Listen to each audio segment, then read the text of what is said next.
রাধে রাধে, দণ্ডবোধ প্রণাম সকল ভক্তবৃন্দের শ্রীচরণে।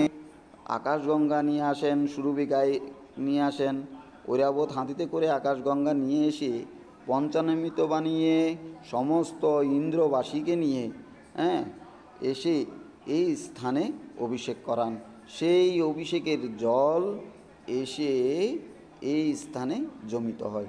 সাক্ষাৎ ভগবানের চরণামৃত অভিষেক করিয়ে ইন্দ্র নাম দিয়েছিলেন গোবিন্দ। এই প্রাণধন গোবিন্দ, গোবিন্দ শব্দের অর্থ হচ্ছে যার গর্ব হরণ করেছিলেন সেই গোবিন্দ কুণ্ড। এখানে মাধবেন্দ্রপুরী এসে ভজন করেছিলেন। এখানে গিরিরাজের মুখারবিন্দ আছেন, অনেক দর্শনীয়। তো আমি চেষ্টা করব আপনাদের দর্শন করাতে। তো এই পর্যন্তই আমাদের ভিডিও, আমাদের সঙ্গে থাকুন।